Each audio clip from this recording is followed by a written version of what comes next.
Hey everybody, my name's Sam, and I'll be filling in for our regularly scheduled moderator Shannon this evening while she's tied up with another engagement. Tonight we're here with PDN Live, fun and functional fitness for self-defense with PDN's own managing editor Rob Pincus and our special guest John Brown, longtime fitness expert and owner of Crossfit Agoge. Gentlemen, would you like to introduce yourselves anymore? No, I think I'm good. Unless Rob would like to have me expand on anything. I would love to introduce myself more, but instead I'll talk about John. John is actually a very good friend of mine. We've been friends for a long time. He came at first into my world as a student when he was with the Navy SEAL teams. He was actually was with an instructor with Naval Special Warfare. He came in with a group of people as a student to the Valhalla Training Center way back. We met over a decade ago. As he was getting ready to leave the Navy, we became friends. He took a couple courses. I did some training out in California with the guys that he was working with. And as he left, he was really looking for kind of the next step in his world. And he was already a gifted communicator. He was an instructor inside of the Navy world. And I thought it would be great to have him join my team out at Valhalla. So he agreed to do that, came out to Colorado. And at the time, as pertains to particularly what we're going to talk about tonight, he was sort of between phases in his life of being fit and being athletic and the endeavors that he was taking on. To say the least, at that time, I was actually the more fit of the two of us for like a week since I've known this guy, and it was that week.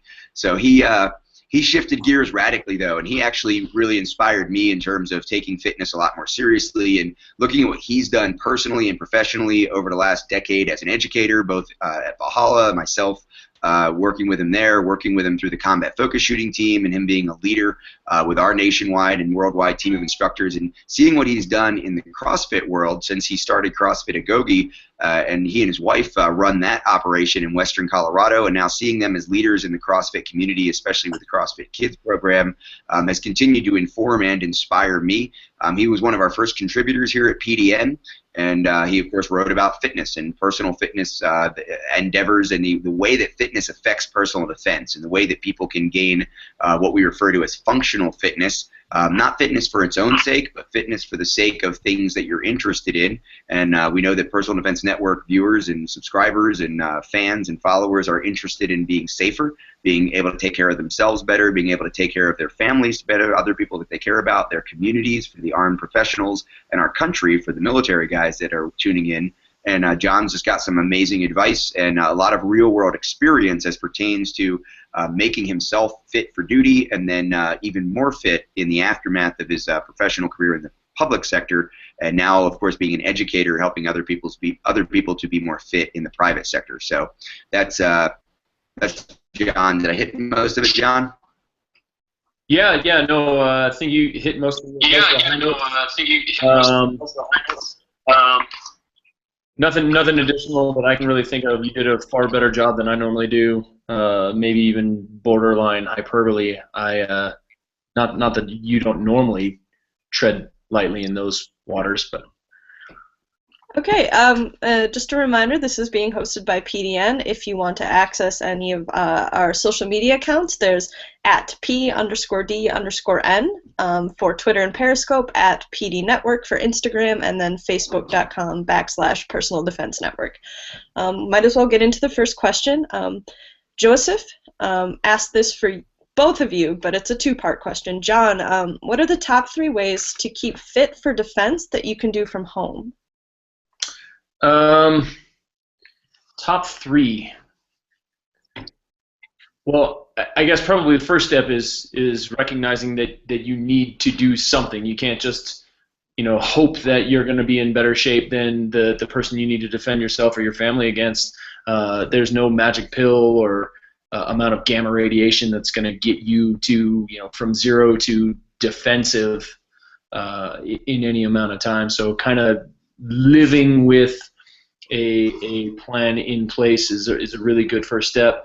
From there, as was said, we own a CrossFit facility, but CrossFit is really, really cool for a lot of reasons. One, because you have a lot of workout options that are posted free on many, many different websites. Two, because you can do it with a very, very limited amount of equipment, and even just nothing at all. And so that would be my first answer, is doing anything is probably a really good step in the right direction, and CrossFit in and around that is also a really, really good first step. From there, I'd say making sure that you're doing movements that replicate movement patterns that you see in life are probably a really, really important thing to do. Things like squatting and picking things up, throwing things, punching, kicking, running, jumping, all of those things are going to be really, really good ways to sort of set yourself up. And then back when I was working with Rob, we would often talk about this concept of train like you fight, and how it may be an incomplete concept, but rather train like you think you're going to fight, or train in a fashion that would more closely replicate the conditions that you're in a fight.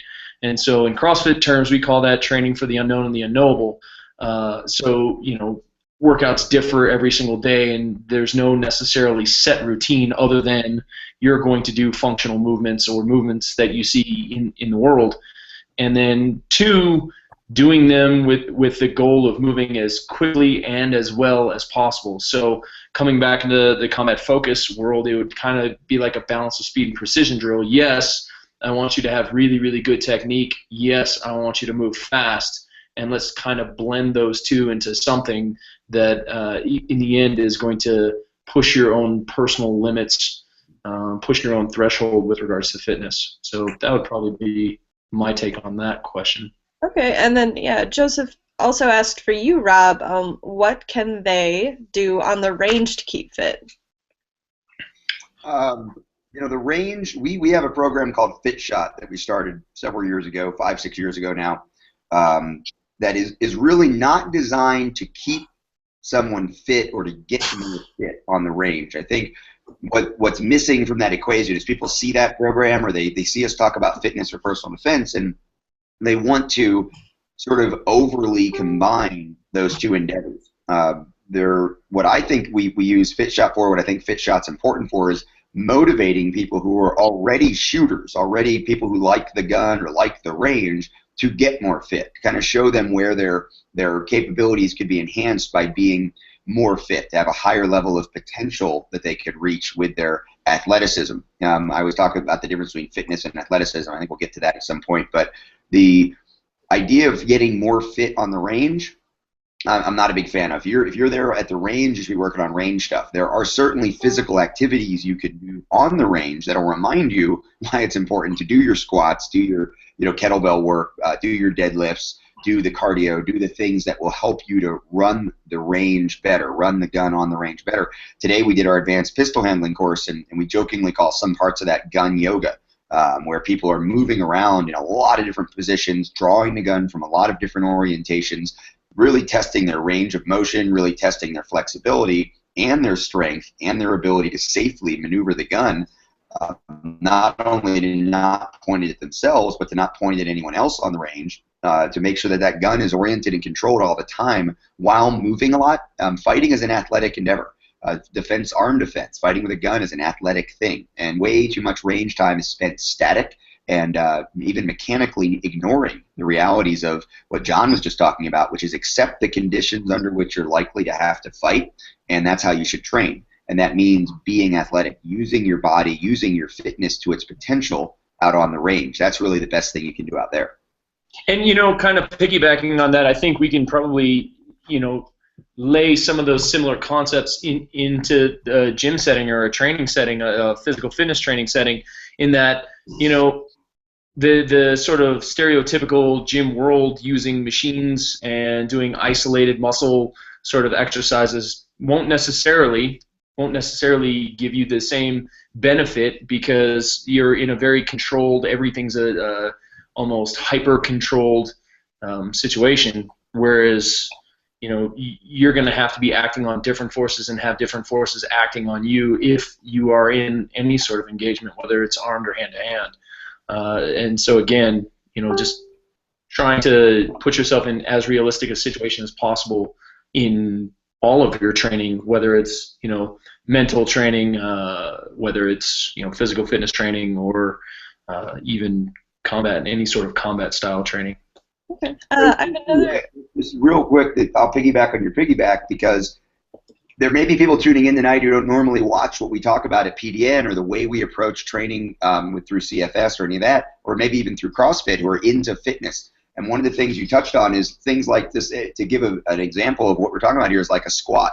If you're in a squat rack and you're in a machine that you're squatting weight on, and you don't have to worry about the balance and the control of a free bar with weight on either end, all of a sudden inside of that machine, you're going to be able to move a lot more weight, because you don't have to worry about all those ancillary components and the smaller muscles and the balance issues. And that's going to make you honestly think you're stronger than you are. And that's the kind of stuff we see on the range all the time. We see people in very controlled, choreographed drills thinking they're better shooters than they really are when it comes to applying their shooting skill in an environment that isn't so choreographed. And fitness is exactly the same deal.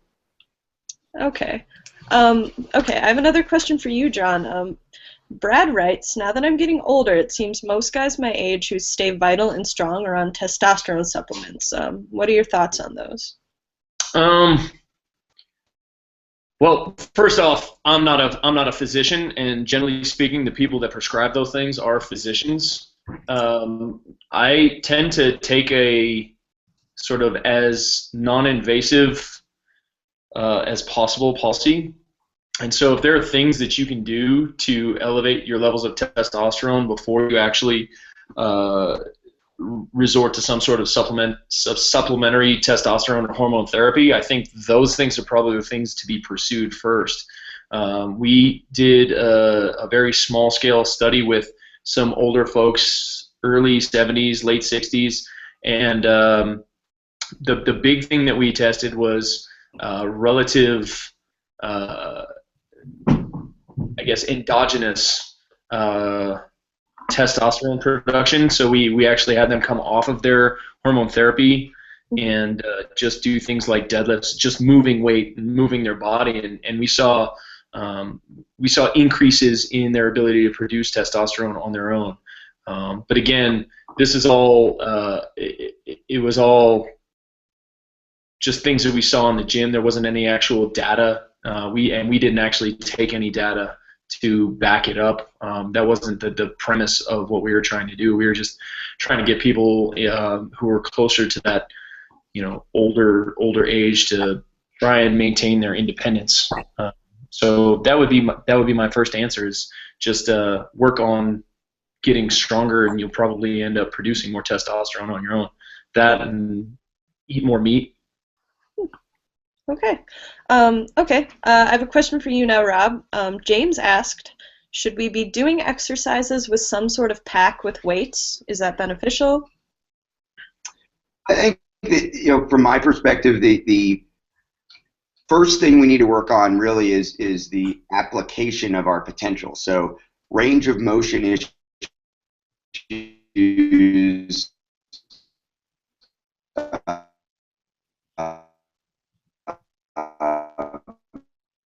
flexibility, working on your core strength, works of strength that he does, but really the mindset behind how he's developed his strength and his skill. That's why we had the DVD on grip strength with him.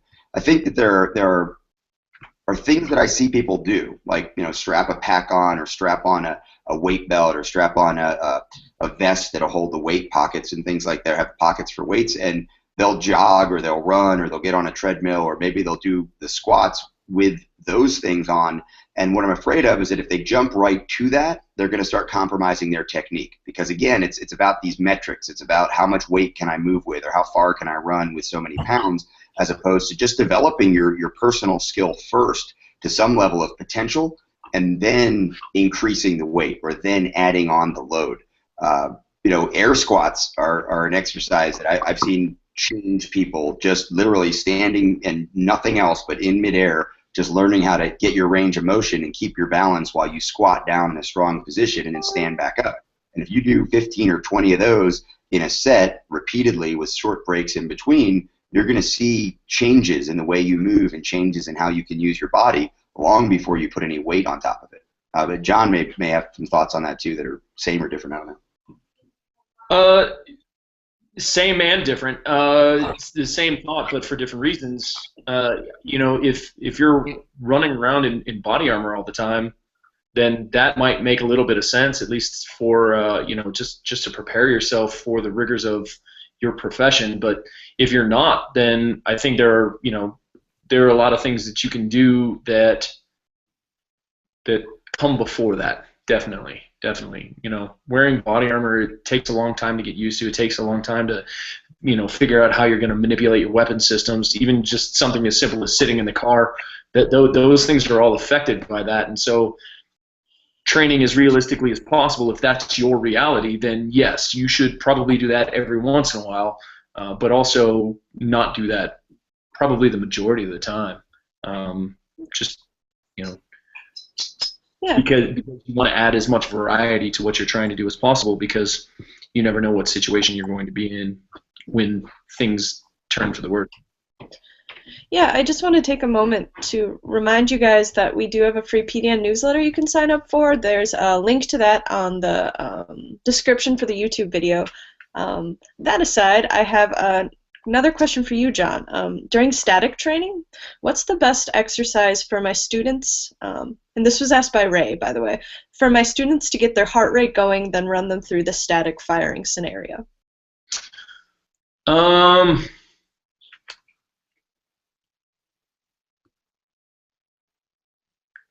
So he's talking about like static range work where they're just sitting on a flat range and stuff like that is my assumption.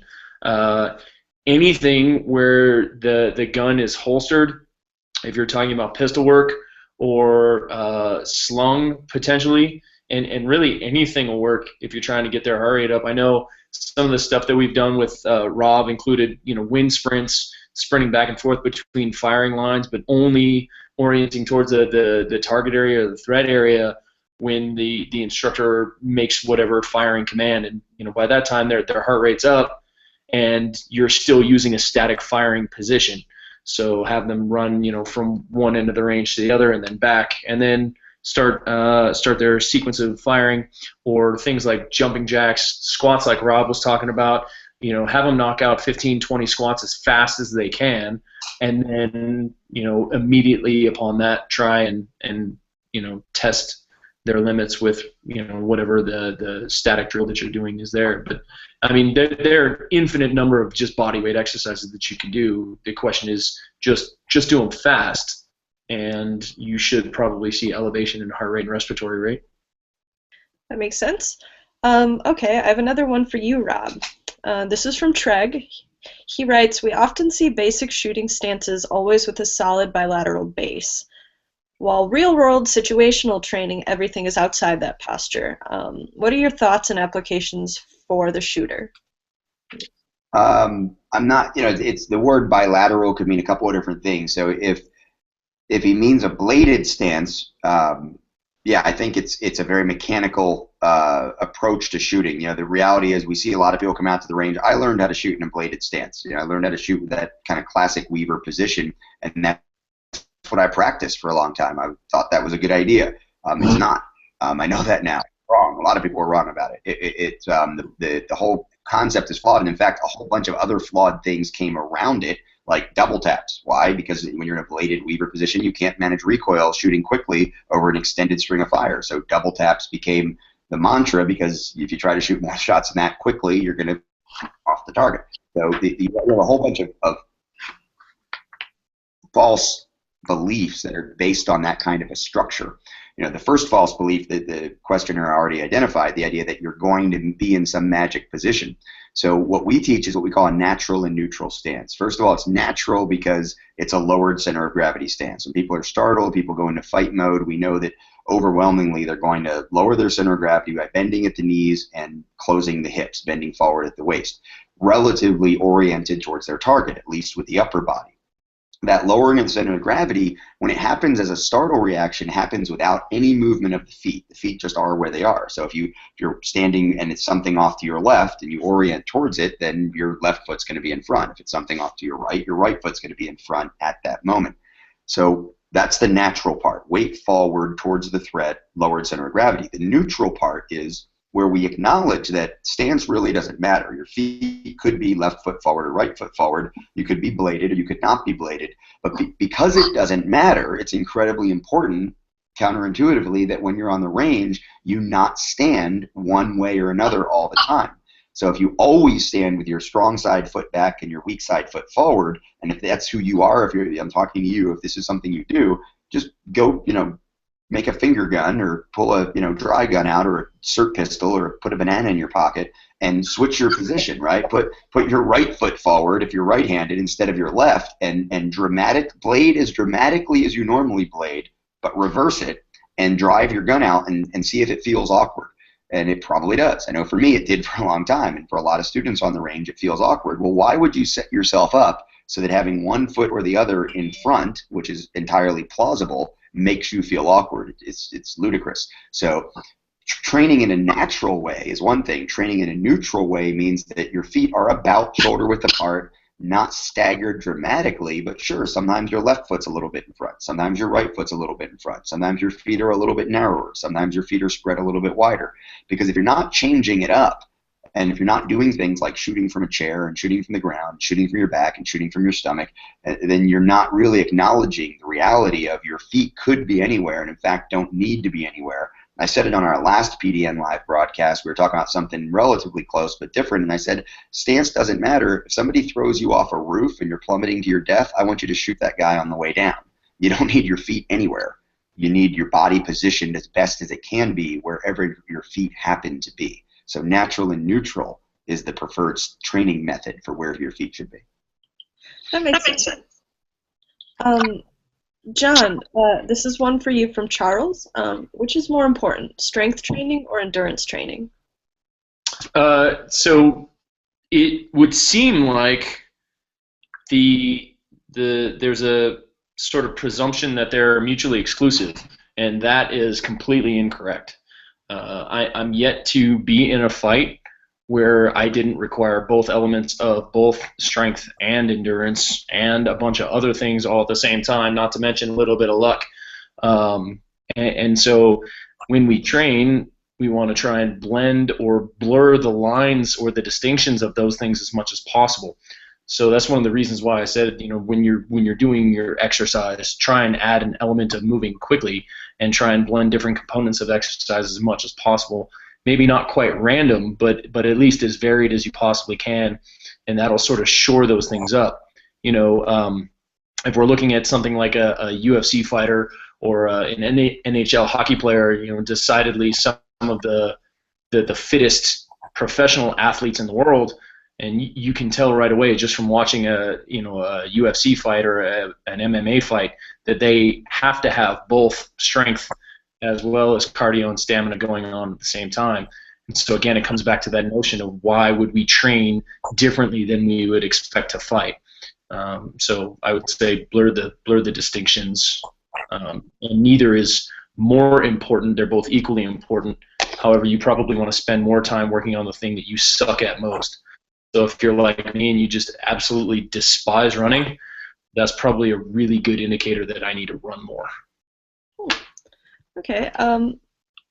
Rob, we have a question that came in live that I think is good for you. Elizabeth asked, she just bought her first gun and she's wondering what the best distance to start personal defense target shooting would be. That's a trick question.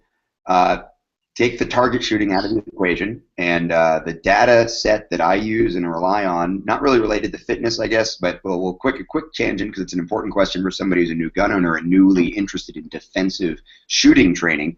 The best data set I have suggests that 9 to 15 feet is where the overwhelming majority of the defensive shooting gets done, and that's a collection of information from a guy named Tom Givens, who's a PDN contributor. We have a DVD called Lessons from the Street, where he goes over a series of fights. Tom has a great collection of data from actual real-world street shootings. Just over 90% of those shootings occur between 9 and 21 feet, but interestingly, when you cut that in half, because 9 to 21 feet is obviously a really long distance. It's more than double the distance from the target from 9 to 21 feet. When you cut that in half, like 86%, I think it was, or 85 point something or 86 point something were between 9 and 15 feet. So if you start training at 10 to 12 feet and you move back to 12 to 15 feet, you're covering the vast majority of defensive shooting situations. Most people can get reliable hits there with kinesthetic alignment. You can research any of those terms that you're not familiar with at personaldefensenetwork.com. Okay. Now for you, John. Michael asked if you could identify 3 to 5 efficient exercises or stretches that can help those aged 50 to 70 to maintain or build foundation flexibility. That's a great question. I'm going to start with just basic, like I said, movement patterns that we see in everyday life, even in a training situation. Sitting down to standing up, which is just a squat. Things like picking things up, which should ideally look like a deadlift. I wouldn't necessarily Google videos of deadlifting because you're going to get the entire spectrum of really good to really awful to somebody throwing up in the middle of the actual exercise. But so starting with squats, deadlifting, and then presses. I really like kettlebell swings. Start off with a relatively, I'd say, lighter load. And also anything like a clean or a power clean or power snatch, box jumps, running, jumping, all of those things are going to be good. My next recommendation is if you don't know how to do those things, as much as you can totally look things up online, my recommendation is spend a couple bucks and have someone show you how to do it correctly. Go find a personal trainer who knows what they're talking about and who has some qualifications, somebody who is capable of articulating the foundational concepts of those things. And then once you're done with that, if you want to do them on your own, by all means, you've got the information that you need. But having someone kind of take things apart for you, and it's no different than, say, hiring, going to a combat focus course to help someone clean up your technique. And that's still something that I do with regards to my shooting. I wish I could do it more. But the best athletes in the world have coaches in pretty much every endeavor that they do, and so I would kind of fall back to find somebody who knows what they're talking about, get some instruction, and get some instruction in those exercises that I mentioned. Smart. Rob, this one's for you. We're kind of doing back and forth here. Debbie is a 5-foot-tall female, average weight. She broke her back and neck a few years ago, and she doesn't bend anymore like a normal person due to titanium rods and screws. How can she best fend off attackers in close quarters with those handicaps? Everyone's got range of motion limitations. Everybody's got strength limitations. Everybody's got flexibility limitations, coordination, dexterity, and skill set. So while I really appreciate the fact that someone would say, I'm at a disadvantage, I need information for me. What's really important to understand is that everybody needs information for them. And while we start any conversation with an archetype, here's a human being fighting a fight, and we try to, like, the information about distance. Well, okay, if I'm going to start with defensive shooting, I'm going to say here's a human being with a gun, and they have to shoot between 9 and 15 feet. Your fight might be at 30 feet, and you're off center from that archetype. So that whole clock face is human beings, right? Human being here with normal range of motion, somebody's going to be stronger and somebody's going to be more flexible. Somebody's going to have more range of motion. Somebody might be less in any of those areas, and it might be a mix. You might be very strong, but at the same time less flexible. So I would suggest, first of all, that again, it comes down to coaching. You can look at all the videos at Personal Defense Network. You can look at some of the information from Cecil Birch on the grappling stuff with close quarters striking that we've got. You can look at some of the information that I put out on the close quarters grappling or the close quarters striking. We've got other information on the website from Kelly Muir on close quarters striking. We've got information from Craig Douglas and I on extreme close quarters shooting and transitioning, controlling somebody, transitioning to the defensive firearm. You've got information from Alessandro Padovane on transitioning to knives and using knives in close quarter. We've got chemical sprays, electrical sprays. There's a lot of different options. And the limit really isn't on this flexibility issue, that it clearly is going to be a limitation compared to the archetype of a normal human being. The limitation is on the research and the skill development. So learning what the options are and then really spending the time developing those skills. It would be silly for me to try to guess, what would be best without a coaching environment and a one-on-one kind of skill development and examination. But it would absolutely make sense for me to say all of those things are possibilities. Some are probably better than others, and I would do the research and then do the work. You got to put the practice and the time in to figure out what's going to work for you. Probably big, heavy, Greco-Roman wrestling, torso, heavy, strong moves where you're going to, do set underhooks and take somebody off balance and drive them to the ground. That may not be the best option in this case, but some kind of a stand-up grappling control technique that lets you access a tool that'll maximize your power and force, probably where I'd start. And, I'd also just kind of add to that you're only limited by the things that limit you. So you should probably get out and try and find a way to affect, find a way to potentiate what you have with regards to, the rods and all of the pins and screws and stuff like that. We've got plenty of clients who've had surgery where we've had to work our way around it, and there's some, baseline concepts that'll still kind of help you. You're probably really good chance that you're only going to go so far, but you might as well go as far as you can, and that goes with both the defensive side of things, but as well as the fitness side of things in preparation for whatever you're going to do on the defensive side of things, whatever your fallback is. Okay, for anyone who's joining us late, we are halfway through PDN Live Functional Fitness for Self-Defense with Rob Pincus and John Brown.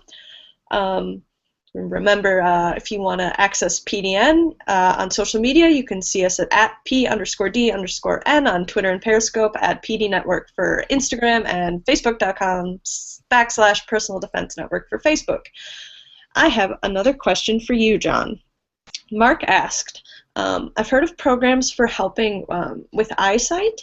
Do you follow any eye exercise programs with helping aging eyesight to see sights better? No, we don't necessarily. Mm-hmm.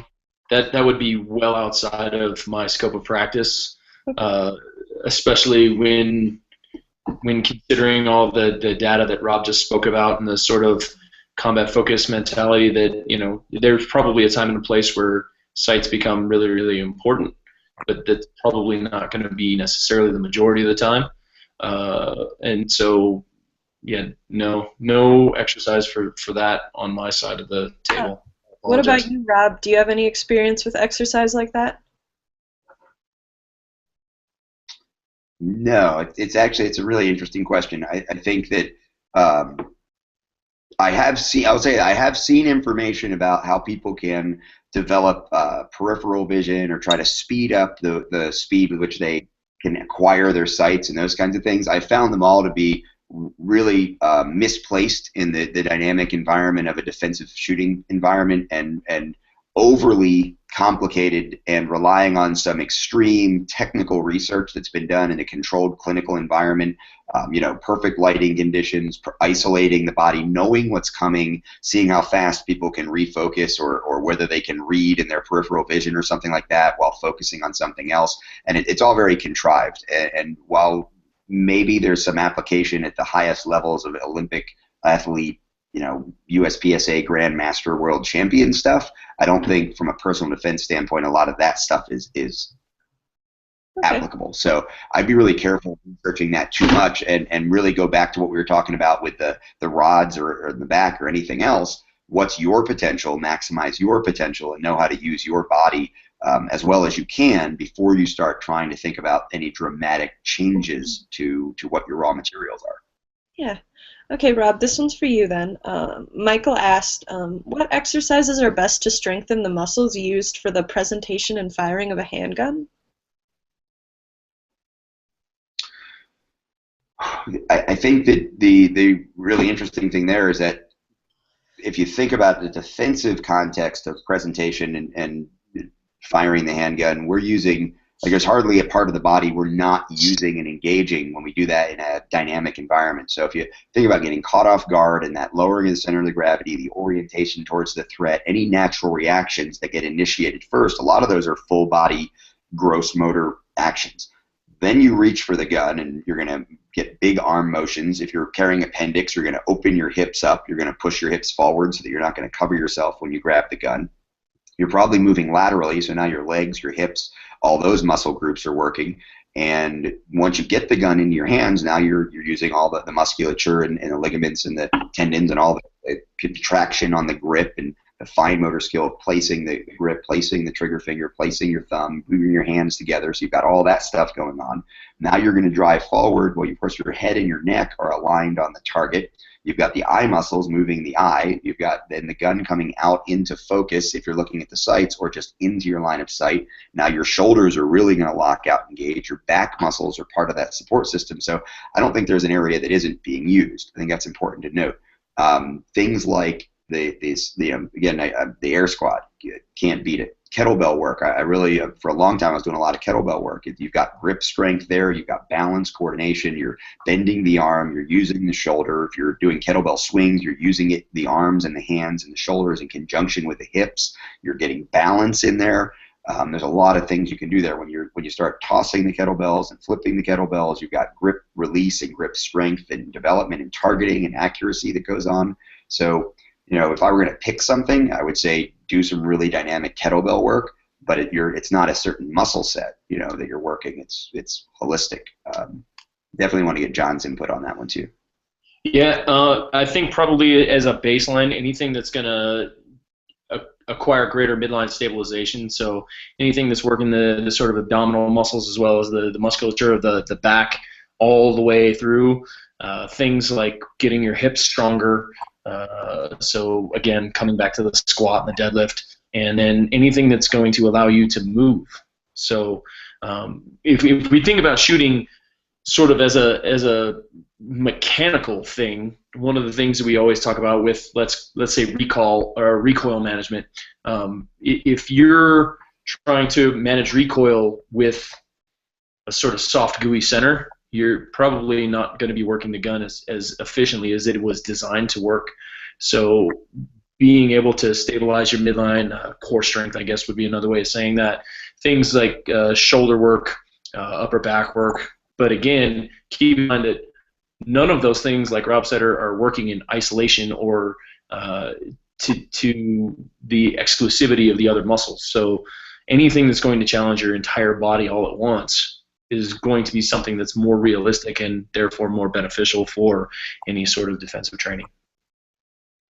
Okay, that makes a lot of sense. John, I have another one for you here.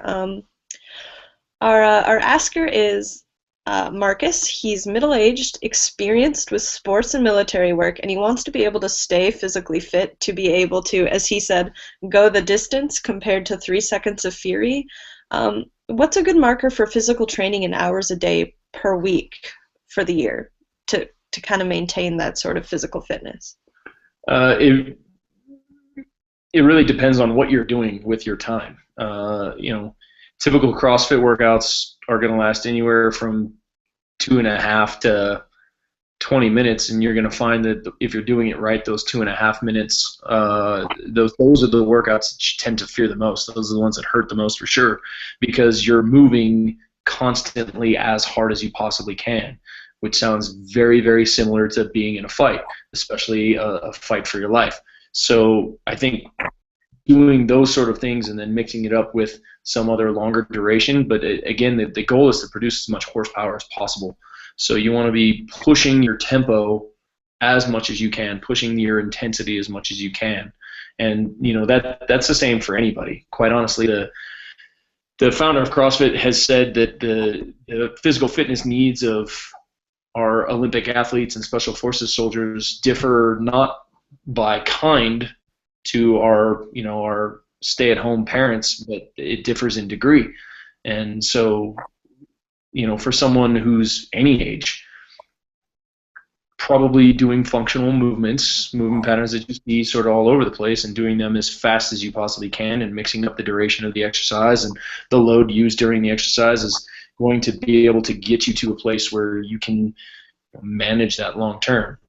For us in our gym, our clientele ranges from 3.5 to 79, and in a lot of cases, the sort of middle-aged crew, and actually more than middle-aged. Our 65 to 70-year-old athletes are definitely keeping stride with a lot of the middle-aged athletes and definitely outpacing their peer group. So I would recommend doing things fast and making sure that you're outside of your comfort zone the entire time that you're doing them.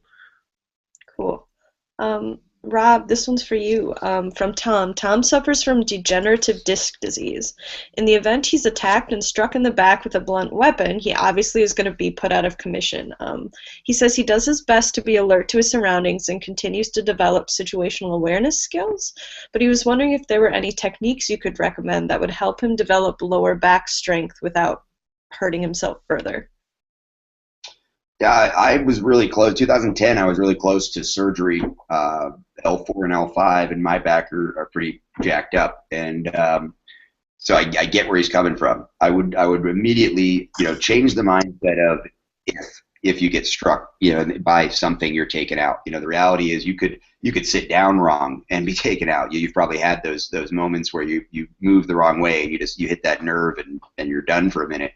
Maybe it affects your legs. Maybe it's just the pain. Maybe it immobilizes and locks up. So there's all kinds of things that could take you out, and there's all kinds of things that you could weather the storm and be ready to fight. So that's a mindset issue that probably makes sense as soon as I said it.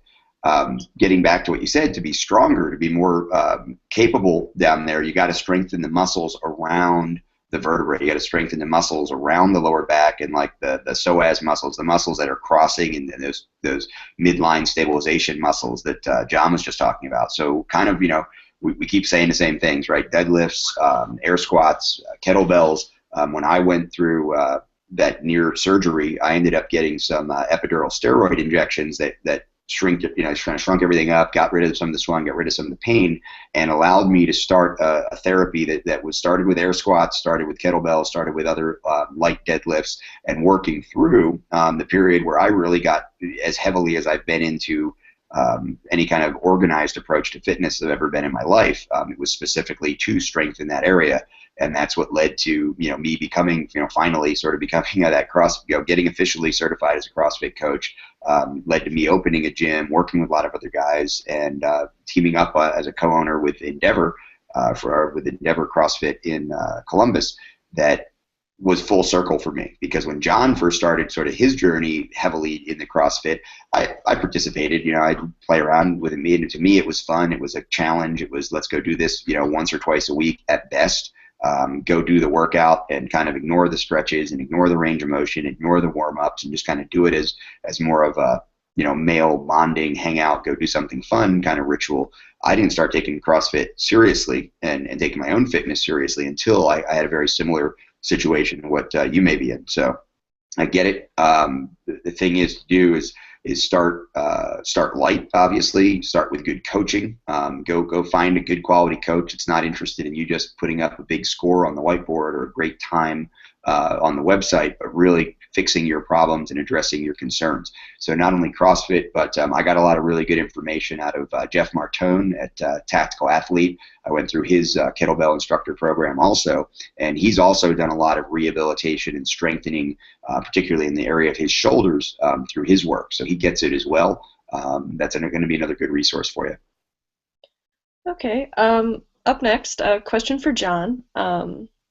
Is there any way to condition the body for rucking and running without doing these activities? Our viewer Isaac, he can perform well with these activities, but he has connective tissue strains that keep him from doing that too often. Yeah, so anytime you do something as repetitive as rucking or running, quite honestly, anything like just where you're doing that same repetitive movement over and over and over again has a tendency, not always, but has a tendency to lead to some pretty serious overuse injuries. On the running world, you're looking at things like plantar fasciitis. You're looking at things like shin splints. You're also looking at strains inside of the hip muscles and the hip flexors, IT band syndrome, stuff like that. So I would say change it up, but things like sled pulls will probably help. Just getting a sled behind you and dragging it. Don't be afraid to push some stuff. If you don't have any equipment, I'm sure you've got a car. throw somebody in the driver's seat of that and just push it across the parking lot, and that'll help. Hook up a toe strap to it, pull that, that'll help. And without knowing where the connective tissue strains are, whether they're in the upper or lower body, would probably help me give a more specific answer. But again, doing things that condition the entire body without maybe doing the same thing over and over and over and again will definitely help with that. And then as far as the strains themselves, anything that's going to help that, probably starting with your nutrition is a really, really good place to start. So taking out foods that would be considered largely inflammatory,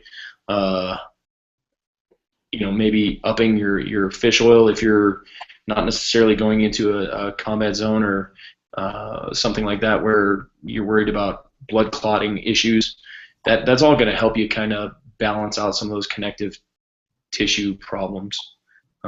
Also looking into some sort of mobility work, things that are going to help you bust up any of the nastiness that's going on inside of those tissues. So. Okay. Rob, like I said, we're switching back and forth. Another one from you, for you. A viewer recently started shooting a Charter Arms 38 Pink Lady. It's not a large or heavy gun, but they're finding that they can't hold their arms up very long when they're shooting. So they're wondering if there are any exercises they can do to build up strength in their arms and shoulders. Well, first thing you do is you take the gun and the ammo that you got for it, carry it to a gun shop. That's going to help develop a little bit of strength, getting rid of that thing. One of the things to realize is that the gun you set yourself up with for personal defense is really important, and strengthening yourself to work with a gun that honestly the biggest problem there is requiring the long heavy trigger pull, right? So that you may be developing fatigue, because I'm only kind of joking about getting rid of the gun.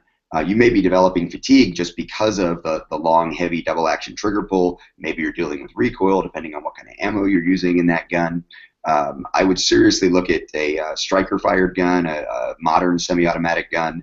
If you can handle the double-action trigger pull on that revolver, and you can handle holding it up at extension at all, just to get any shooting done, you're probably going to be really well served by a 9mm modern gun. And one of the things that we hear a lot of people say is, well, I can't work the slide on those guns. Overwhelmingly, that's a technique issue. We just had an article published about it. We do videos about that kind of stuff all the time at personaldefensenetwork.com. Teaching people how to run the gun better is the first thing. All that said, if you decide you want to keep that gun or not, take a look at the grip strength development stuff that we did with Mike Gillette. I keep coming back to that as well, because again, that grip strength development, all the musculature in the forearms, understanding how to use the hand, not just in the compression that we normally think of when we think of grip strength, but also in the extension, in the opening of the hand. The stronger everything gets out here, the better able you are going to be able to support that gun, and therefore also work through all your practice and all your training without having that fatigue show up. The first thing I do is definitely reconsider the choice of gun. You're going to find something probably that's going to be a lot easier to shoot and create less fatigue in the first place. Okay, so we have 8 minutes until the top of the hour, so we're going to do one more question for each of you before we kind of start winding down. So this is my last question for you, John. Mike is aging and he has a torn rotator cuff. He's in the gym 5 days a week, but because of pain has limited movements. Do you have any recommendations as to what he can do to relieve that pain but still continue working out? Yeah, he should probably see a doctor. That would be my first recommendation. If he knows that it's an actual torn rotator, we have that happen pretty often inside of our gym, and in fact, probably the biggest thing that ends up happening is because of pain, they start limiting their range of motion. They ended up with some sort of adhesive capsulitis where they limit, or their shoulder range of motion just kind of locks up on them. Having something like that go on when you're trying to defend yourself would be putting yourself at a pretty serious limitation. So I'd recommend talking to a surgeon first and foremost. From there, there's tons of stuff that you can check out. Anything that's gonna, build strength in the muscles around, finding out which one of the muscles of the rotator is torn. But really the only way to deal with that is surgery, then physical therapy, and then continuing on with the strength program after that. And it sounds like if he's going to the gym five days a week, that he's got a pretty good strength and conditioning situation going on. But yeah, something like a tear, you probably need to have that looked at. That makes a lot of sense. Okay, so this is our last one for you, Rob. Our viewer is 71 years old and has shoulder issues that prevent them from much of the physical defense solutions. Their defense is primarily firearms based, but would like but what would be some things they could do to use as non-lethal force options or to aid in close attacks? I'm not a big fan of chemical defensive alternatives, especially in a close quarter situation, because you end up with cross-contamination. You've got all sorts of issues that come from that. The electrical side, something like a taser, not the stun gun, but an electromuscular disruption device like a taser, is a really good option for a lot of people, both in terms of the projectile and the drive stun, the actual touching someone in those close quarters environments. So that may be an alternative to him, an alternative to firearms that might work for him. Other than that, again, strength, dexterity, flexibility, all that kind of stuff is a variable for everyone. So the age alone and the limited shoulder mobility kind of stuff, whatever the limited back mobility, those things, I don't see those as objective limits when they're presented in this format. So I would really explore, what are your capabilities, what are your potentials, and don't sell yourself short just because of age or just because of one limitation or another. There's still probably options that you can explore. Okay, so we're nearing the end of our PDN Live Functional Fitness for Self-Defense. I know, Rob, that you're currently on tour. Where are you at right now? I am in Pennsylvania. I am in western Pennsylvania near Pittsburgh. I got a rifle class tomorrow. We are having a really good week here. We've had some alumni today. We did advanced pistol handling class. We had 15 people on the range yesterday for a defensive pistol class, a fundamentals class, a CFS class. Then I'm going to Ohio. We have a sold-out class in Toledo, and then I've got some classes in Michigan, Illinois. The big thing that's going to happen between now and probably before we do the next PDN Live event, of course, is the NRA annual meeting, the big NRA convention in Louisville, Kentucky. I'll be speaking every day, just as we've done the last few years. So I'll be speaking on a couple different topics of personal defense, defensive shooting skill development, home defense tactics and concepts. And we actually posted some videos live at personaldefensenetwork.com recently that were recorded live from last year's 2015 NRA show. So people that might be coming to the NRA show, you can take a look at what I'll be talking about, the way I talk, the way I present. Maybe it'll be some interesting topics. You'll think, okay, cool, I'll take an hour or 2 hours out of my day and see what Rob's doing at the NRA convention. One of the things I want to talk about before we end with John and get his kind of final thoughts is I told the internet I was going to talk about what I perceive as the difference between fitness and athleticism. I say that fighting is an athletic endeavor, and I talk a lot about people being athletic on the range. When I use those terms, I always talk about fitness as a potential. Fitness is how strong are you, how flexible are you, how fast are you, how much stamina do you have, those kinds of things, all those metrics that we use to measure potential. Athleticism is how you use the body to me. So when I see someone standing, we've had a lot of people that say, well, I have a bad back, I have a bad shoulder, I have a bad knee, I'm 75, I'm 50, I'm a 24-year-old recent college graduate who's an athlete, I'm a 30-year-old Special Forces combat vet that's still active duty. I don't care where you are on that spectrum of potential. What I care about is that when you're training, when you're practicing, that you're being athletic, that you're using your body well, that you're trying to reach your potential for moving like an active human being in a dynamic situation. So people sometimes, I think, get intimidated when we say it's athletic or the class is athletic or you need to be athletic, and they say, well, I'm not athletic. That's a mindset. That's a choice. Fitness is a variable scale. You may not be fit objectively, but subjectively you can still be athletic. And I think that's really important to remember when people are training for personal defense. I would say that athleticism is an expression of your fitness. And you can train fitness, and that will help become more athletic. But I don't think that you can train athleticism per se. Like I said, I think it's an expression of the skill set that you've developed or continue to develop, or maybe show some glaring holes in what you need to work on developing. You know, if you get really, really tired after 20 minutes on the range, or after firing 3 or 4 magazines, if your grip is shot, even though you wouldn't necessarily think of grip as being a display of athleticism, you know, dexterity and weapons manipulation is, and so it's something you've got to work on. Fitness is something you work on that can directly affect your athleticism and how you express it. And so, you know, coupling up with what you say, that you're going to be some level of athletic, but you should probably find a way to get to the best version of yourself, the version of yourself that displays the most potential that you can possibly create. And just saying you're not athletic is not really a good, it's not a good excuse to me. If you know that is your weakness, if you've seen that in the mirror, then you need to do something about it.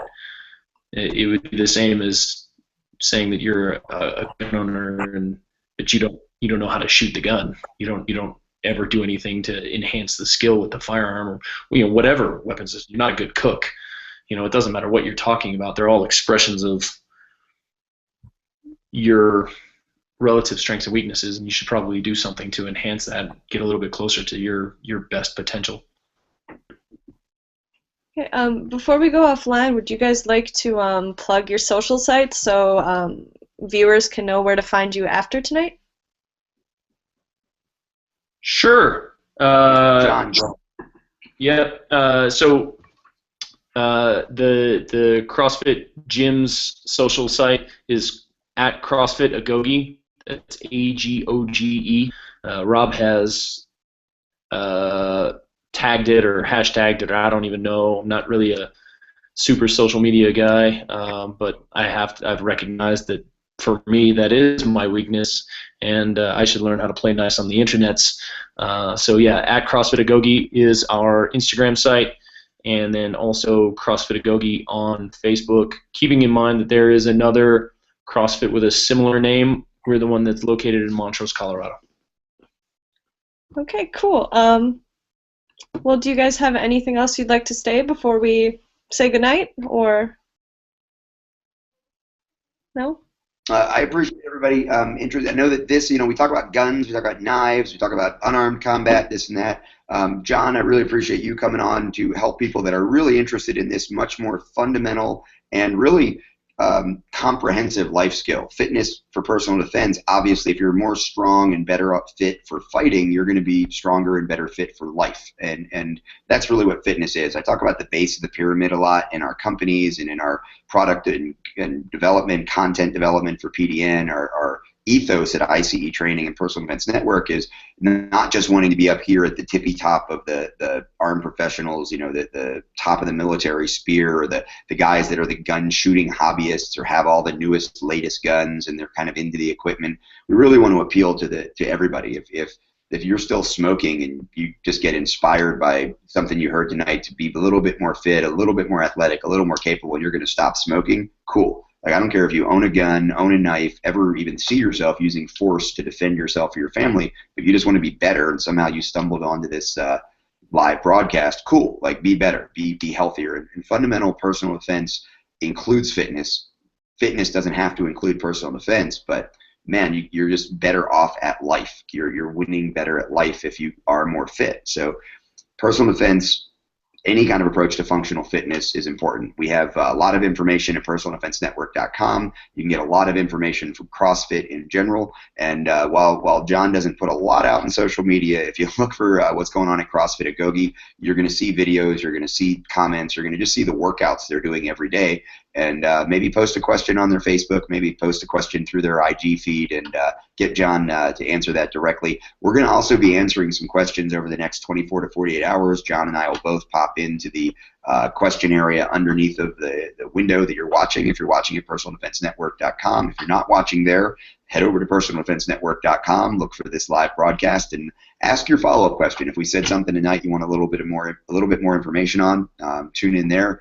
And we'll try to answer that in the next 24 to 48 hours. and always reach out to us directly. So Twitter, Pincus Rob, IG is Pincus Rob. We have PD Net, Personal Defense Net is our YouTube. We have PD Network is our IG, and of course we're all on Facebook as well. So thanks for tuning in.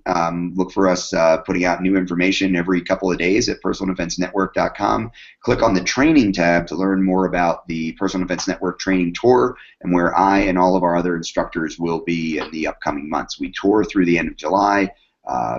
Derek Poole, Caleb Causey, Mike Seeklander, Chris Fry, Grant Cunningham just got done doing a rifle class in Arizona. He's going to be traveling around doing some more.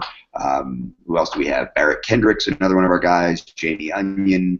We've got a lot of guys touring around this year doing a lot of different stuff. Medical, close quarters, armed, unarmed, a lot of rifle, a lot of pistol, obviously. So keep an eye on what we're doing. And for your fitness information, if you don't have anywhere else to go besides us, CrossFit.com is going to be a great place to start. And don't forget to sign up for the PDN newsletter.